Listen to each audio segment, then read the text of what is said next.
for tuning in. This is Iman and Selena. together we make you plus happy. Each week we bring you someone who challenges us to define success and happiness on our own terms. With a dose of laughter. Remember to like and subscribe to You Plus Happy podcast. You can also follow us on Instagram, leave a review, share, all of that. All that. Hello, Iman. Hey, Selena. How was your week? Anything you want to share?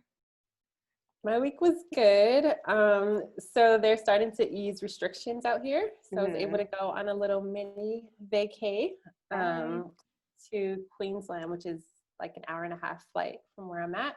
So it was really nice to be in warm weather. We went to the rainforest and saw huge, I like animals, so saw all kinds of species. Went parasailing. So it was just nice to get away for a little bit and see something new and have some amazing food. So that was my highlight of the week. Ooh, yummy. I want to hear more about the food later. Okay. I like talking about food. I feel like I talk about food every time. I have a little fatty deep down inside. It's good. I live for food. What about you? Anything fun, exciting? So I was trying to teach myself Spanish. And what I was telling Iman before, like, it hurts my face to enunciate the words like tengo que, like I'm like really trying to say it with the right accent so I could be understood if I actually speak to anyone who is a native. So if you're teaching yourself Spanish, give me some tips if you have any, but also, like, does your face hurt when you practice the accent? Because mine does. That makes sense. I feel like the words are very different from English. So I'm definitely using, and you know what? I can't roll my tongue. So if I was a Spanish speaker, I would have a speech impediment. Can you roll your tongue? Yeah, but honestly, it took me like a year to learn.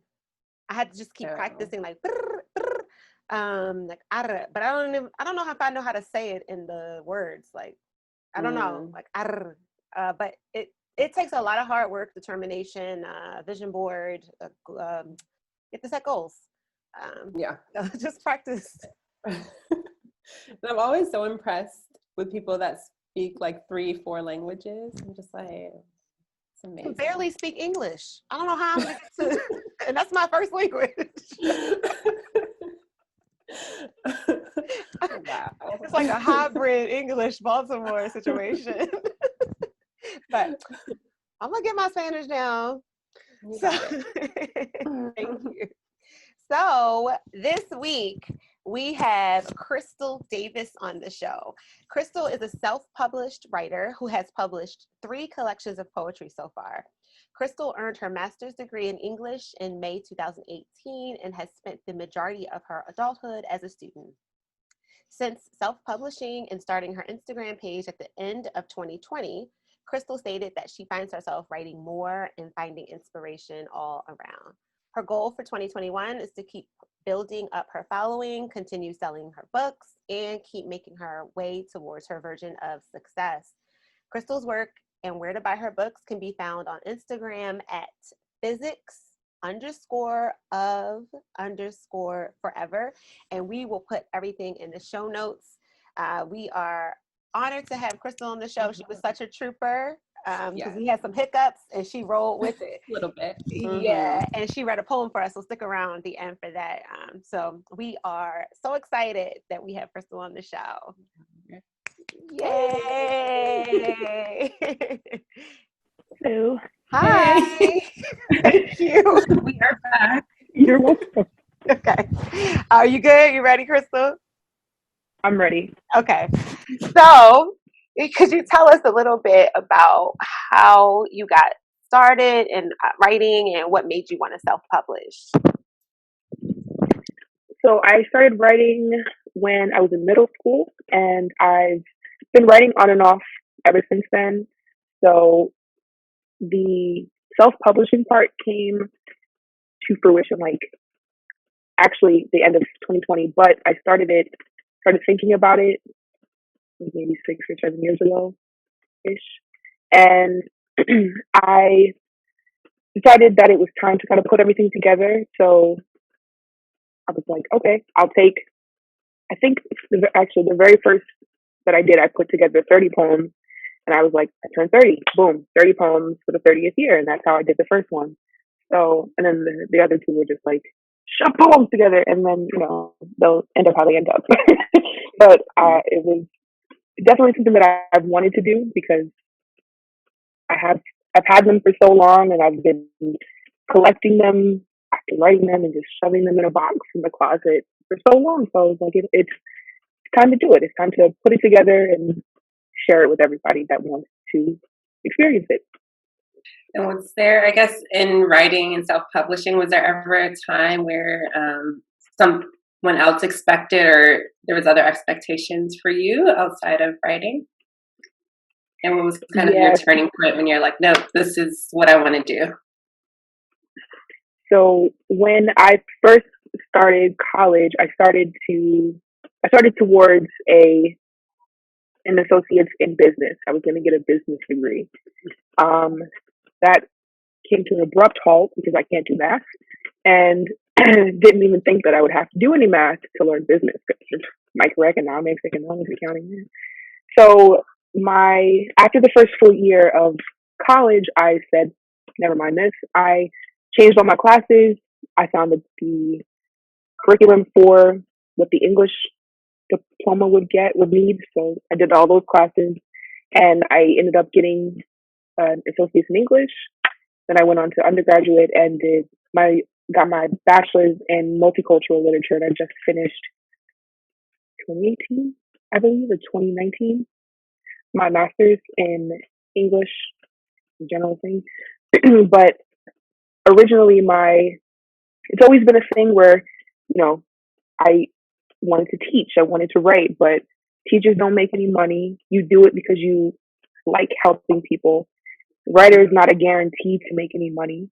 So it's one of those, you have to do it because you love to do it, not because you want to be able to make money off of doing it. And I guess in a way, I kind of like gave my parents like an I told you so, or I proved you wrong kind of thing, because I did it. I got the degrees and I got the books out there. So now the last thing is to make sure people want it and get it out to everybody. Yeah. Everybody. And it sounds like you made your choice. Like, I'm going to take that risk. Because you went after writing. You're like, you know what? I'm just going to take that risk. What were challenges along the way? Like with school or self-publishing? With school particularly, I'm the first person of my siblings, of my like immediate family, outside of like aunts, that went to and graduated from college. So I didn't have anyone that I could be like, hey, how the hell do you do FAFSA? What is FAFSA? Like, how do you do any of this? I'm not a social person, so I didn't like to talk to the counselors and be like, can you help me figure out what courses I need so that I can graduate? Instead, I just printed it out and I circled the ones that I think I needed, and it all worked out. But the schoolwork you want to make that your focus because you just spent all this money to do the schooling. So that became my focus whenever I was in school. So everything else other than work would get pushed aside because I had to focus on that, because society says it's what's going to push you forward. It's what's going to help you get a bigger and better job that you can afford to pay your bills and live in New York, because who can? Yeah. But the self-publishing part, I think that it was kind of the same thing. I didn't have anyone to kind of fall back on and say, hey, what is this? How do I do that? So I had to kind of learn on my own and figure it out as I went along. So there was a lot of Googling, a lot of research. I had, at the point right before I started last year, putting everything together, I was cleaning and I found a packet that I printed out that had a bunch of different things about how to self-publish, how to sell online, how to make ebooks and things like that. So I looked back at that and then I found better stuff for like it's more recent because that was pretty old. But I found more updated things and I was able to kind of like teach myself and walk myself through the process of doing it. But it was definitely not as hard as I thought it would be, but it also was kind of tedious because you have to kind of know what you're getting yourself into. Yeah. I guess just a little bit of a follow-up question. Like, it sounds like if you don't understand something or you don't know how to do it, you're self-motivated to just be like, all right, I'm going to figure that out. Where does that stem from? Like, have you always been like that since you were young, or is it like, because I don't know if I was always as motivated where I'm just like, I don't know how to do this, let me figure it out type thing. I swear I was just thinking the same thing. I was like, how do you keep yourself accountable? Because I was thinking that. More like, help me figure this out because I don't get it. Right. I think I've been like that most of my life, only because especially in school, I did never like asking questions. Even as an adult, I wasn't like, I can still remember when I was doing my undergraduate program, I was in this class for my senior seminar class to do my thesis paper. And I've basically been in these courses and these different classes with these same 30 people over the last 2 years, and I still wasn't comfortable enough to even ask the professor a question or answer a question when asked. I could feel like, like the blood rushing and like my chest getting red and my ears getting hot. So it was just a thing. Like I'd rather just get it figured out on my own than have to ask somebody and then just get it out of the way. There's also like the whole like I don't want to come off like as dumb or like needy. I'm not going to continuously ask for help. If I can figure it out on my own, I'll figure it out. I can't put furniture together, but I can figure a question out on Google. So I got that going. Okay. It sounds like being nervous, is like that's like the pro to being nervous. It's like you can keep yourself and push yourself to do things. So I think we always think of nervous as like it's just like a bad thing, but that's the pro of it. I like that, to look at it from that perspective. Yeah. Definitely for me, I think it's definitely one of the pros for me because either I ramble and I'm just like something will come out that's usable. Like with this, something that I say will be good enough to or I'll be able to like go online and I'll use up all the battery on my computer so I can figure this out, and I'll type my little finger to the bone so that I can figure it out. But it's easier than having to be like, I'm sorry, excuse me, can you help me because I don't understand. Yeah. No, it makes sense. It makes you self-sufficient for sure. Mm-hmm. Yeah. I guess we do focus a lot on success in society. Was there ever a time where you felt like you failed, and kind of how did you bounce back from that? As far as success goes, like failing, I wouldn't say that as of yet I failed. I would say that when I first decided that I wanted to self-publish, the fact that I didn't do it right at that moment could be, I guess, a step towards failing. But even though it took me plenty of years, but I finally got it together and I finally did it. So I wouldn't say as of yet I failed. Even if I were to go back to my education, I would say I don't think that I failed either. I mean, I'm not technically using my degree for what it's for. I'm not like teaching. I'm writing, but I still have a full-time job that I work. Yeah. Business hours Monday through Friday. So it's like it's not, going, all the money that I spent on my education isn't going towards fully what I wanted to go towards. But that's not yet. Soon it will be. So hopefully no failure as of yet. No failure yet. That's a good thing. Yeah, that's amazing. So we did put that in just to kind of like see, success versus failures. But I think with failures, it's all about perspective. So like the fact that you're not internalizing this as a failure or like not necessarily getting things done right I think that's such a great perspective and outlook to have. Thank you. Not everything is going to get done right away. Mm-hmm. It's definitely going to be a process no matter what you're doing. whether it's school or writing, artistry, anything that you're doing is there's going to be a process for everything. So you're going to have to kind of work through the process. And if you get pushed back a little bit, you can still get back up and figure everything out and work it out to however it needs to be done. Mm-hmm. Yeah. Along your journey, what's been your biggest motivation and or like the best advice you've gotten that's like keeps you focused and pushing through everything? For my writing, my biggest motivation is just being able to say that I did it.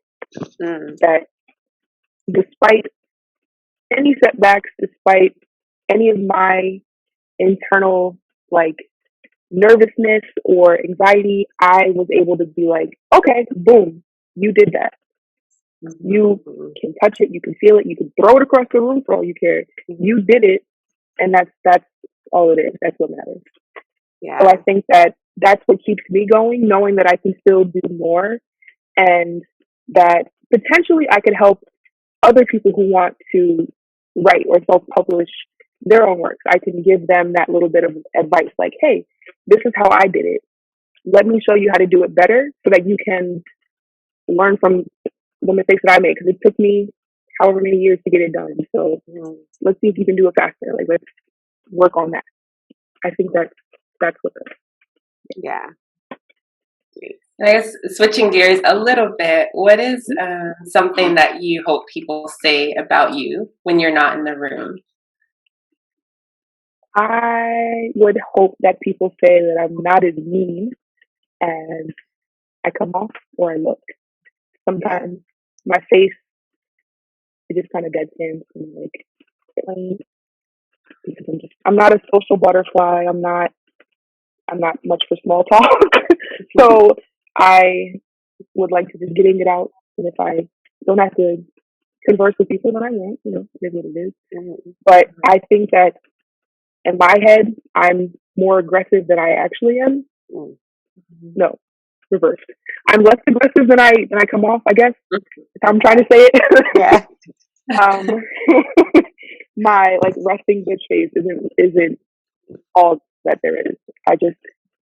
There's a softer, I guess, little underbelly than than what comes off on the outside.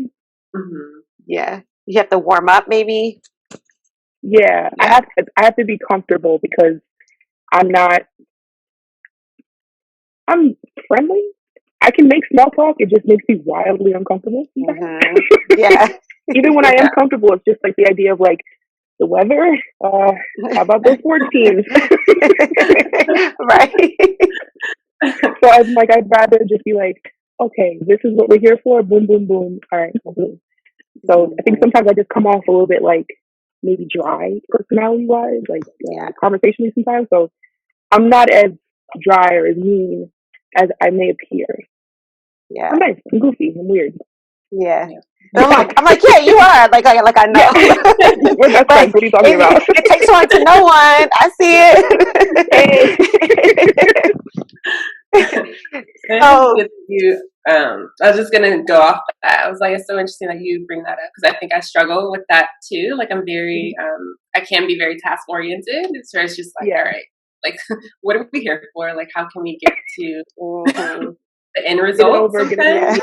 Yeah. So it's just being mindful of, I guess, how other people take that and perceive it. So it's something that I'm working on too. It's a bit challenging if it's not your norm, but it's good that you brought that up and you recognize it for sure. Yeah, that's the first step. Just recognize it. Yeah.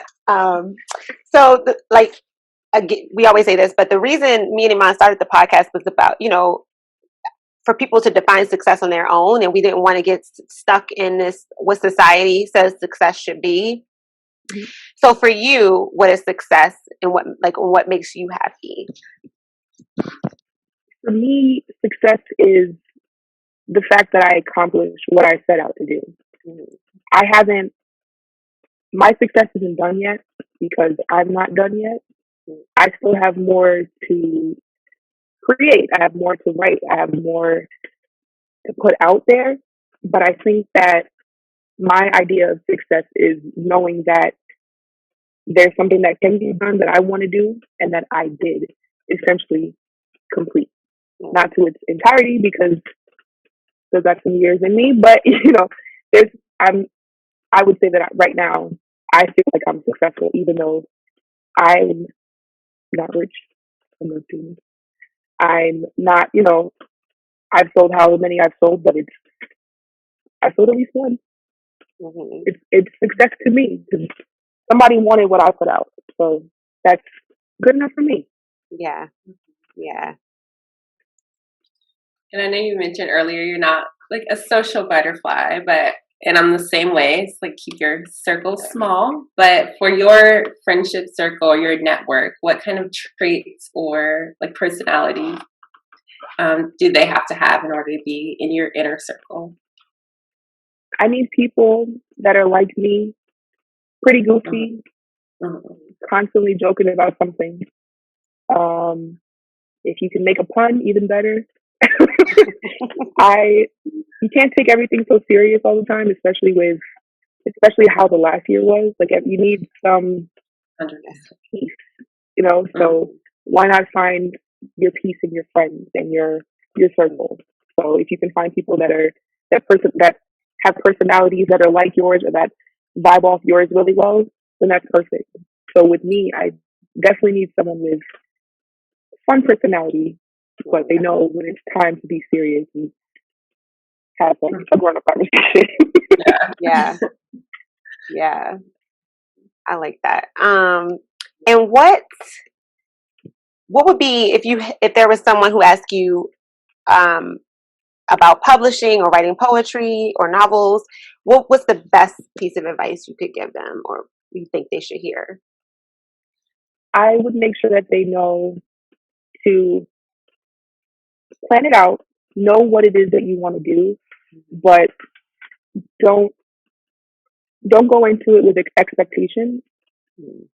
Keep it open so that whatever happens, happens. So if you're very successful and you sell out and you become a best-selling author and you're on Oprah's book list and whatever, then that's great.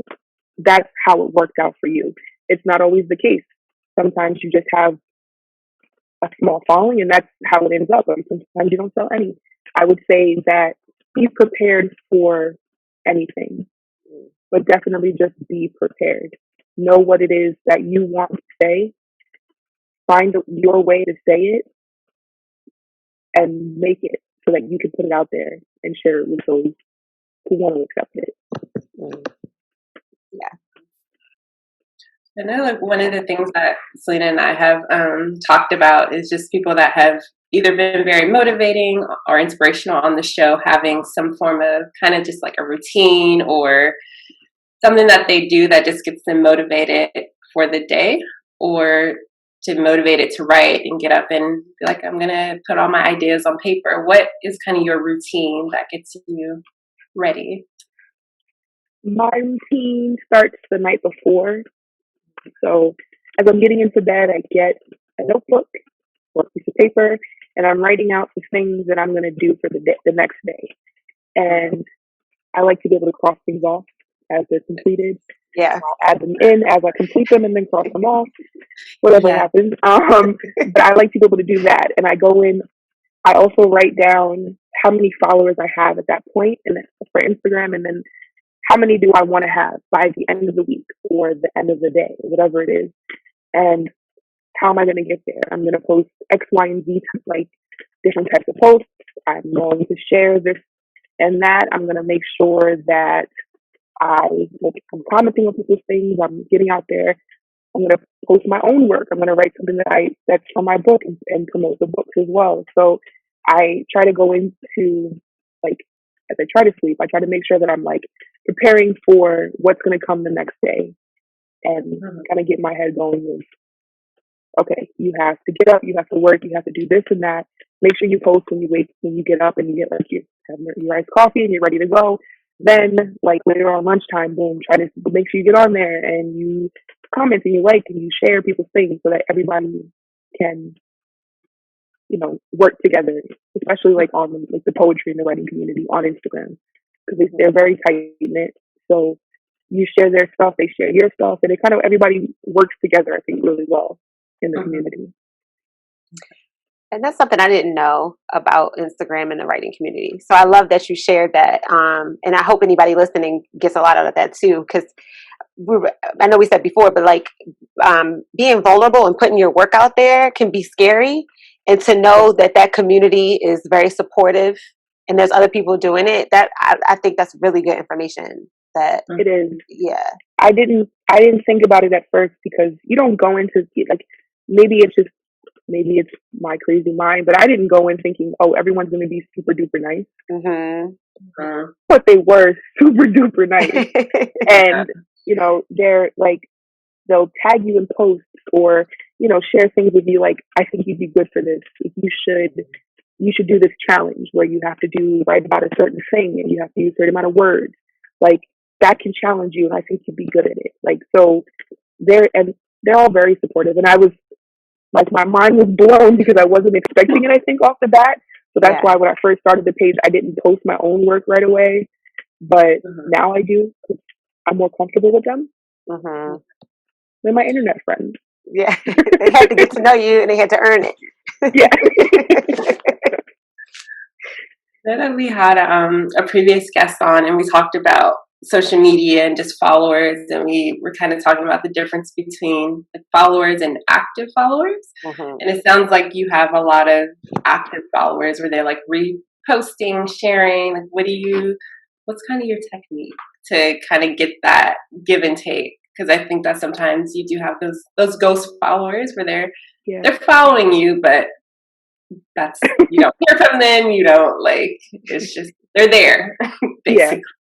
They're fluff sometimes. Sometimes you need some fluff, but I think that especially with the writing community, it's like a I'll watch your back, you watch mine kind of thing. Like, you share their work, they'll share your work kind of thing. Especially like when there are some pages that I follow that they post poetry every day. But most of the time today they'll post poetry, and I'm like, that's amazing. Listen, if I did that, I wouldn't be able to work because I would be doing that all day long. Right. But I'm like, I'm kind of envious because I wish that's how my page was, just poetry. But like, they'll post their work. You comment on it, they'll comment back on yours. A lot of times, especially when I end up getting like new followers, I find that if I'll like a large portion of their posts sometimes, and they'll share it as like on their story, and they'll tag you in it. So give and take. They do the same thing for me, I do the same thing for them, and that way everyone gets a little bit of extra exposure on Instagram. I think I would say that for the most part, there's a pretty decent like group of active followers on my page. I think it's just the community though. They're all pretty active. Yeah. And it's like you get back what you put in. So you're doing every night, you're working on it every morning, and then you're reposting people. So I think just putting in the effort.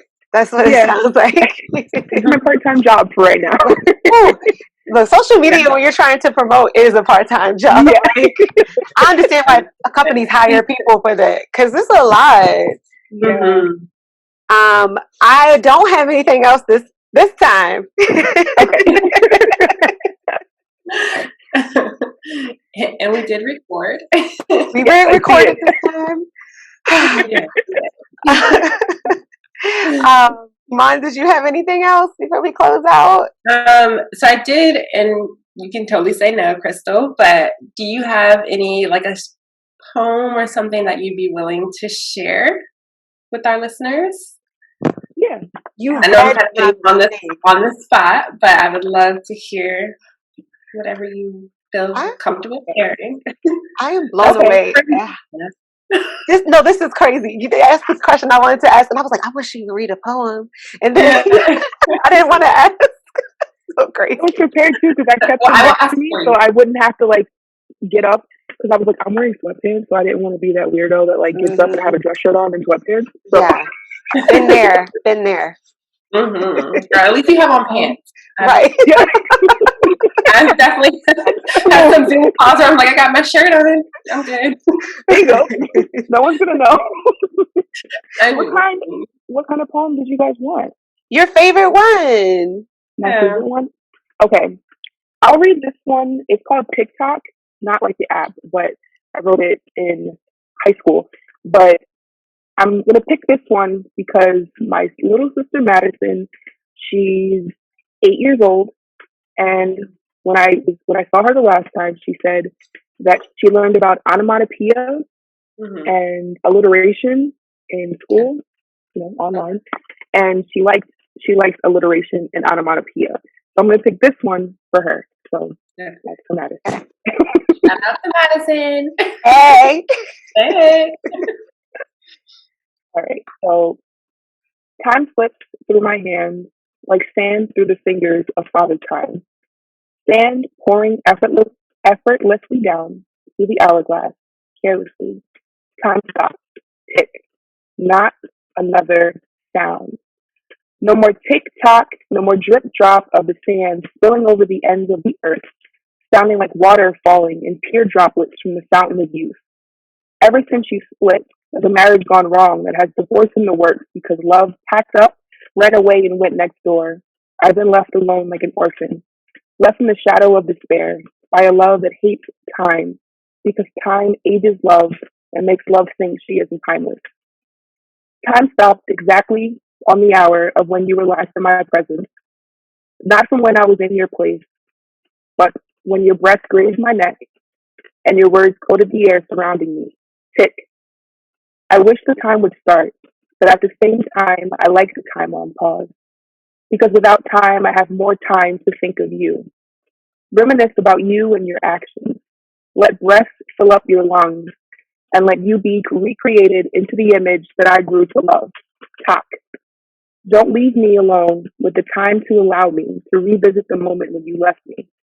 Here to let time be sifted through the pores of my skin, being inhaled like a toxin, breaking me down like a rag doll, tossed to the side, abandoned, neglected by this person, rich in spirit and time, who believes there isn't enough time in life to play with a toy that has been through the trials of time. So tick-tock, here and there, I'll let time sift through. If only I could be with you, because you keep my time going. Tick-tock. Oh my God. I love that. I love it too. Yes. I'll be there too. Oh, child. And I want to say real quick, I know Iman and we've been to a lot of poetry readings. Your reading was amazing too. Like, because sometimes it's an amazing poem and then they don't read it so great. No offense, but that was so good. The reading and the poem. Yes. And wait, what book was that from, Crystal? Because she has 3. Yes. Called I know. Eunoia. Oh, So okay. it's called Eunoia, and because I'm one of those people, on the very first page, it tells you what it means. Because it was a word that I haven't heard. So can you tell us? Exactly. Sorry. It's just the glare is a little bit. Oh. I'm all on the screen. Yes. A pure and well-balanced mind, a good spirit, beautiful thinking. Oh, Love wow. it. Did it take you a while to choose your book title? Or was it kind of... The first 2, no, because the first 2 are poems in the book. So the first one's Bittersweet. And that title I actually had picked out from years and years ago when I decided to put it all together and never did. And then the second book is actually my Instagram handle, Physics of Forever, which is another poem. And I figured that Bittersweet would be a weird, like, it wouldn't be as, like, interesting, like, eye-catching of an Instagram handle. So I was like, I'll go with Physics of Forever. Then but I get people, like, adding me that have, like, actual physics pages. I think that they figure it out after a while, but... I'm not gonna lie. When I saw the title, I was like, "Oh!" And then I saw the page. I was like, "Oh, okay, it's poetry." So I don't know what made me click on it because I found not like that. I found you, but I found you. You did.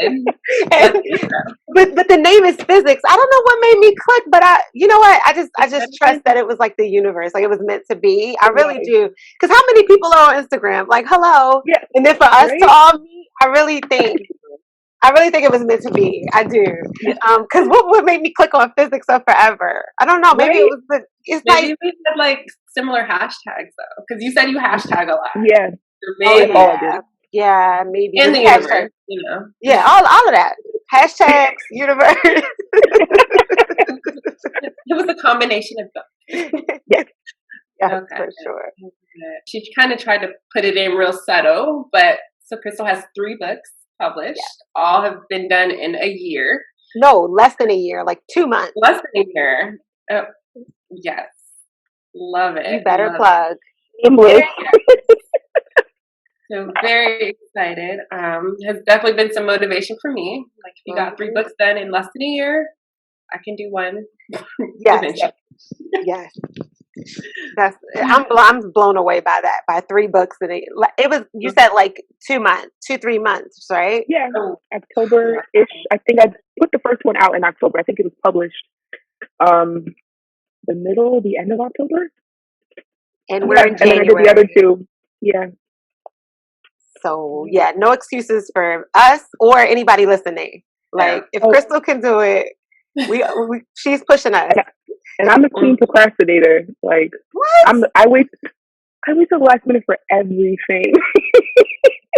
Putting out 3 books in 2 months. Right? Hello, ma'am. I'm not going to do anything for the next 4 years. That's all. I did it all at once. I'm just not going to do anything for a while. Right. Oh well, you deserve it after that. And it's like, and I wanted to in the real quick. You said you were going back because I think we all do that, like that. Not procrastinating, but trying to make everything perfect. Yeah. And you said you went back and came back, but Crystal moved past that, y'all. She didn't like keep because she could still be editing. It's only been 3 months, 4 months. I could be. So yeah, because we could always find something wrong with our work. Like I know me and mine were like that. We were stockpiling episodes. Like we need to do this, we need to do that, and eventually you just gotta put it out there. So I just want to reiterate that to anybody listening. Like Crystal, she didn't sit there and edit forever. She just put them out. Okay, so and it's like I think it's a good tip because don't hold on to your work forever. It's like no, you gotta share it. Mm-hmm. You like. Everything has flaws. The second one that I did, there was an extra apostrophe and it blew my mind because I'm like grammar not like crazy. So I was like, I gotta fix this. So I did. I fixed it, but I was like, the ones that I already ordered, I just went in with some whiteout. Don't tell them, well, everybody knows now. But I just went in with some whiteout and I fixed it. But the little things like that, like sometimes you don't catch everything, but it adds character, you know? Like old houses. There you go. And I know when I read, I mean, I'm not English, I don't have an English background, but I'm reading more so for the message. So like, I probably wouldn't have even noticed, but you coming from English background, you're probably like, oh, this is blowing my mind. But like, I honestly would not have noticed. I'm like, oh, that was such a good poem. Right. Like, it's like 3 misspellings. And I didn't even know. That's what she meant. That she took creative. I knew what she did. She took creative liberties. And this is how she wanted it. That's what I would think. That's what I love about poetry. You can do whatever you want, and people, you like, this is right. This is right. Yeah. So that's what I love about it. 100%. It's whatever you make it. That's like you said. That's one of the good things about it because you can literally stretch the words out. You can add spaces between every single letter. You can separate where the syllables hit, and it all still makes sense because it's how the message gets across. So you need sometimes extra emphasis. So you need, it's like you were saying, like poetry reading. So think of like when you hear like slam poetry and things, how they emphasize certain syllables and certain words. I've written and read poems like that where it's like in that style where you're reading it in your head, your voice in your head is reading it as a slam poem. And it's like that, like the rhythm with it. But creative liberties. Yeah, I like that. I'm going to use that too. There's never a typo again. Write that down. For sure. So I finally don't have anything else for this round. Iman, do you? No. Thank you for sharing your poem with us. No, seriously, thank you. You're welcome. Thank you very much. Do you have anything you wanted to add, Crystal, before we close out? Shameless plugging. Yeah, follow me on Instagram. I have ebooks available now on my website. They're also on Apple iBooks. I think it's called iBooks. So those are there. I'm probably gonna, like, when this comes out, I'm probably gonna do like a promotion, and that way I'll share you guys. You'll get exposure. I'll get exposure, and we'll figure something out. But yeah, I don't think I have anything really to add. This was fun and not as nerve wracking as I thought it would be. Especially when you had to do it for 2 times. I'm just gonna be honest with our audience. Too. We appreciate you. Secret. Yeah. I mean, it might not be, but yeah. So I appreciate you guys having me. It was super exciting to get the email to like be invited to do it, because never something that I ever expected in my head. This scenario never played out in my mind. Wow. So to actually have it happen was like, okay. Yeah, and you're the first person. I know I told you this already, but you're the first person we reached out to outside of our network. So it was nerve wracking. Well, for me, I could say, I was like, "What if she says no?" You know, you just don't know. So, but I think that's like, what is the word? Like a testament to your page and everything, and how you're coming across. Like inviting. It's a great page. So yeah, I think it's keep going. You know that you got it. No, and also just because you did mention that you do struggle like a bit with anxiety, and the fact that you are stepping out of your comfort zone and being vulnerable and coming on a podcast with two people are just now meeting, like that is definitely a testament to you just saying like, hey, I'm going to push past this fear and this anxiety and do what I do. Yeah. That's so cool. And you guys were super chill, so it made it easier too, because you guys have like personalities similar to my friends, so it worked out well. So I wasn't like, oh my God, they're so stiff or anything. Good. We're glad to hear that. And it's really, so we're gonna do our little outro real quick, but I want to say thank you again to Crystal for sharing your time with us and inspiring our listeners to redefine success for themselves. Can you please, we already said this, but just reminding people where they can find your work, which is Instagram at physics of forever, physics_of_forever. And it's truly been a pleasure, honestly. It's been so much fun. It's a lot of fun. And where can they buy your books? Would it be the same? So they can go, there's a link in my bio on Instagram, and the link will bring them to my website. They can order them through my website. They are also on barnesandnoble.com, amazon.com. They are available on Apple iBooks. I think the app's called iBooks. So they're on there as well, the ebooks. So yeah. Doing big things. Okay.